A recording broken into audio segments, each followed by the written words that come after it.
Hi friends, welcome back to our channel. ನಾನು Sudeep from technical goodness Kannada. ಸುತ್ತನ ಈ ಒಂದು ವಿಡಿಯೋದಲ್ಲಿ ಏನ್ ನೋಡ್ತೀವಿ ಅಂತ ಹೇಳಿದ್ರೆ, ಲಾಸ್ಟ್ ವಿಡಿಯೋದಲ್ಲಿ ನಾನು ನಿಮಗೆ ಸ್ಮಾಲ್ ಲೀಗ್ ಅನ್ನ ಯಾವ ರೀತಿ ಗಿವಿಂಗ್ ಮಾಡ್ಬೇಕಂತೇಳಿ ಕೆಲವೊಂದಿಷ್ಟು ಟಿಪ್ಸ್ ಗಳನ್ನ ತಿಳಿಸ್ಕೊಡ್ತಾರೆ. ಹೌಪ್ ನಿಮ್ಗೆ ಒಂದು ಟಿಪ್ಸ್ ಗಳು ಯೂಸ್ ಆಗಿದೆ ಅಂತ ಅನ್ಕೊಳ್ತೀನಿ. ಸೊ ಇವತ್ತಿನ ಈ ಒಂದು ವಿಡಿಯೋದಲ್ಲಿ ಗ್ರ್ಯಾಂಡ್ ಲೀಗ್ 1 ಕೋಟಿ ಅನ್ನುವಂತ ಬಿಗ್ ಅಮೌಂಟ್ ಏನಿದೆ, ಸೊ ಅದನ್ನ ವೆನ್ ಮಾಡುವಲ್ಲಿ ನಿಮ್ಗೆ ಯಾವ ರೀತಿಯಾಗಿ ಲಾಸ್ ಆಗದೆ ಇರೋ ರೀತಿಯಲ್ಲಿ ಟೀಮ್ ಮಾಡಬೇಕು, ಹಾಗೇನೆ ಹೇಗೆ ರ್ಯಾಂಕ್ 1 ಬರ್ಬೇಕಂತ ನಮ್ಗೆ ಇವತ್ತಿನ ವಿಡಿಯೋದಲ್ಲಿ ತಿಳಿಸ್ಕೊಡ್ತೀನಿ. ಸೊ ಹಾಗಾಗಿ ವಿಡಿಯೋ ಎಷ್ಟು ಇಂಪಾರ್ಟೆಂಟ್ ಅಂತ ಹೇಳಿ ನಿಮ್ಗೆ ಈಗ ಆಲ್ರೆಡಿ ಗೊತ್ತಾಗಿರುತ್ತೆ. ಸೊ ಹಾಗಾಗಿ ಸ್ಕಿಪ್ ಮಾಡದೆ ಈ ಒಂದು ವಿಡಿಯೋನ ನೋಡಿ ಅಂತ ಹೇಳ್ತಾ ಡೈರೆಕ್ಟ್ ಆಗಿ ವಿಡಿಯೋದ ಟಾಪಿಕ್ ಹೋಗೋಣ. ಅದಕ್ಕಿಂತ ಮುಂಚೆ ಚಾನಲ್ಗೆ ಫಸ್ಟ್ ಟೈಮ್ ವಿಸಿಟ್ ಮಾಡಿದ್ರೆ ಸಬ್ಸ್ಕ್ರೈಬ್ ಮಾಡ್ಕೊಳ್ಳಿ, ಹಾಗೆ ನಾವು ಇಷ್ಟ ಇದ್ರೆ ಲೈಕ್ ಮಾಡೋದನ್ನ ಮರಿಬೇಡಿ. ಸೊ ಬನ್ನಿ ಡೈರೆಕ್ಟ್ ಆಗಿ ವಿಡಿಯೋದ ಟಾಪಿಕ್ ಹೋಗೋಣ. ಸೊ ಮೊದಲೇ ಟಿಪ್ ಏನಂತ ನೋಡಿದ್ರೆ, ನೀವು ರೀಸೆಂಟ್ ಆಗಿ ಗ್ರ್ಯಾಂಡ್ ಲೀಗ್ ನಲ್ಲಿ ಕೆಲವೊಂದಿಷ್ಟು ಮ್ಯಾಚಸ್ ಗಳಲ್ಲಿ ಲಾಸ್ ಆಗ್ತಿದೆ ಅಂತ ಹೇಳಿದ್ರೆ, ನಿಮ್ಮ ಮೈಂಡ್ ನಲ್ಲಿ ಥಾಟ್ಸ್ ಗಳು ಯಾವ ರೀತಿಯಾಗಿ ರನ್ ಆಗುತ್ತೆ ಅಂತ ಹೇಳಿದ್ರೆ, ಅಟ್ ಲೀಸ್ಟ್ ನಾವು ಹಾಕಿರುವಂತ ಅಮೌಂಟ್ ಆದ್ರೂ ರಿಟರ್ನ್ ಬಂದ್ರೆ ಸಾಕು ಅಂತ ನಿಮ್ಮಲ್ಲಿ ಸಾಕಷ್ಟು ಜನಗೆ ಅನ್ಸಿರುತ್ತೆ. ಸೊ ಹಾಗಾಗಿ ನೀವು ಮಾಡುವಂತ ಕೆಲಸ ಏನು ಅಂತ ಹೇಳಿದ್ರೆ, ಸೇಫ್ ಟೀಮ್ ನ ಕಡೆ ಹೋಗುವಂತದ್ದು. ಸೊ ಎಲ್ಲರೂ ಮಾಡುವಂತ ಸೇಫ್ ಟೀಮ್ ನೇ ನೀವು ಕೂಡ ಮಾಡ್ತಾರೆ. ಯಾಕಂತ ಹೇಳಿದ್ರೆ ಅಟ್ ಲೀಸ್ಟ್ ನಾವು ಹಾಕಿರುವಂತ ಅಮೌಂಟ್ ಆದ್ರೂ ರಿಟರ್ನ್ ಬರ್ಲಿ ಅಂತ ಹೇಳಿ.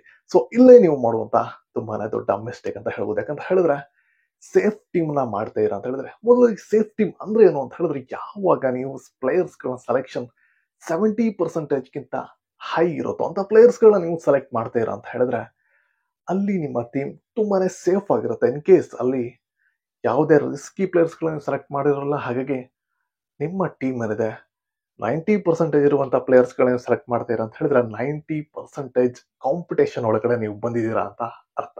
ಸೊ ಹಾಗಾಗಿ ತುಂಬಾನೇ ಸೇಫ್ ಆಗಿರುವಂತ ಪ್ಲೇಯರ್ಸ್ ಗಳ ಜೊತೆ ನಾವು ಟೀಮ್ ಮಾಡ್ತಿದೀವಿ ಅಂತ ಹೇಳಿದ್ರೆ, ನೀವು ವಿನ್ ಆಗುವಂತ ಚಾನ್ಸಸ್ಗಳು ತುಂಬಾನೇ ಕಮ್ಮಿ ಇರುತ್ತೆ. ಯಾಕಂತ ಹೇಳಿದ್ರೆ ಸೇಫ್ ಆಗಿರುವಂತ ಟೀಮ್ ನಲ್ಲಿ ಯಾವುದೇ ಅರ್ಥ ಇರೋದಿಲ್ಲ. ಸೊ ಹಾಗಾಗಿ ಅಲ್ಲಿ ಏನು ಯೂನಿಕ್ನೆಸ್ ಇರೋದಿಲ್ಲ. ಹಾಗಾಗಿ ನೀವು ಲಾಸ್ ಆಗುವಂತ ಚಾನ್ಸಸ್ಗಳಲ್ಲಿ ತುಂಬಾನೇ ಇರ್ತಿದೆ. ಮೇನ್ ರೀಸನ್ ಕೂಡ ಆಗಿರುತ್ತೆ ನೀವು ಲಾಸ್ ಆಗ್ತಾ ಇರೋದಕ್ಕೆ.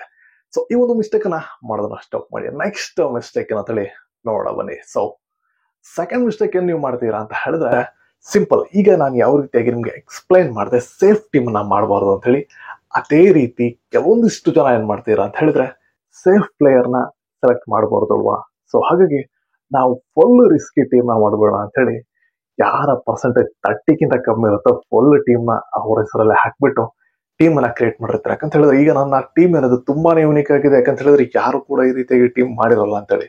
ಹೌದು, ನೀವು ಅನ್ಕೊಂಡಿರೋದು ಸರಿ, ಬಟ್ ಸ್ಟಿಲ್ ಇಲ್ಲಿ ನೀವು ಮಾಡುವಂತ ದೊಡ್ಡ ಮಿಸ್ಟೇಕ್ ಕೂಡ ಇದೇ ಆಗುತ್ತೆ. ಯಾಕಂತ ಹೇಳಿದ್ರೆ ಯಾರು ಕೂಡ ಈ ತರ ಟೀಮ್ ಅನ್ನ ಮಾಡೋದಿಲ್ಲ. ಸೊ ಅಲ್ಲಿ ನಿಮ್ಗೆ ಗೊತ್ತಿರುವಂತದ್ದು, ಎಲ್ಲಾ ಪ್ಲೇಯರ್ಸ್ ಗಳನ್ನ ರಿಸ್ಕಿ ತಗೊಂಡ್ರೆ ಅಲ್ಲಿ ಟೀಮ್ ಬ್ಯಾಲೆನ್ಸ್ ಆಗೋದಿಲ್ಲ. ಸೊ ಹಾಗಾಗಿ ಈ ರೀತಿಯಾಗಿರುವಂತ ಟೀಮ್ ನ ಕೂಡ ಯಾವುದೇ ಕಾರಣಕ್ಕೂ ಮಾಡಬಾರ್ದು. ಸೊ ಟೀಮ್ ಹೇಗ್ ಮಾಡ್ಬೇಕು ಅಂತ ಹೇಳಿದ್ರೆ, ಸಿಂಪಲ್.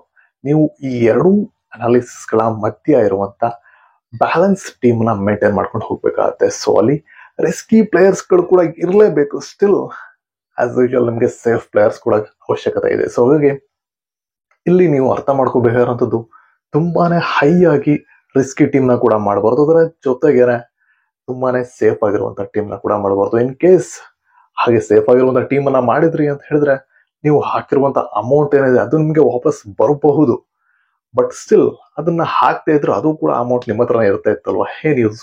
ಈ ರೀತಿಯಾಗಿ ಬ್ಯಾಲೆನ್ಸ್ ಆಗಿರುವಂತ ಟೀಮ್ ಅನ್ನ ಮಾಡ್ಕೊಳ್ಳಿ. ಅದರ ಜೊತೆಗೆ ನೆಕ್ಸ್ಟ್ ಇರುವಂತಹ ಇಂಪಾರ್ಟೆಂಟ್ ಟಿಪ್ ಅಂತ ನೋಡಿದ್ರೆ, ಸಿಂಪಲ್.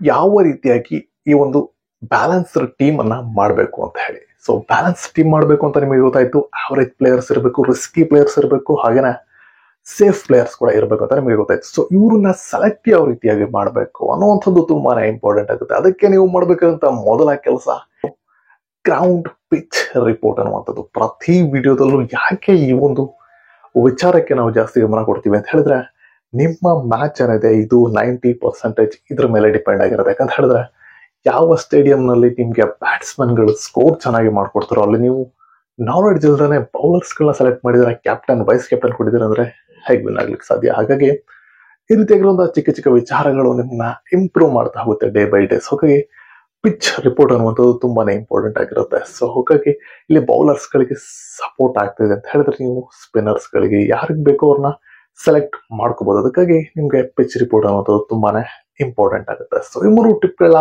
ಫಾಲೋ ಮಾಡ್ಕೊಳ್ಳಿ ಅಂತ ಹೇಳ್ತಾ ಸಿಗೋಣ ನೆಕ್ಸ್ಟ್ ವಿಡಿಯೋದಲ್ಲಿ. ಅಲ್ಲಿವರೆಗೂ ಟೇಕ್ ಕೇರ್ ಅಂತ ಹೇಳ್ತಾ finally this Sudeep signing of.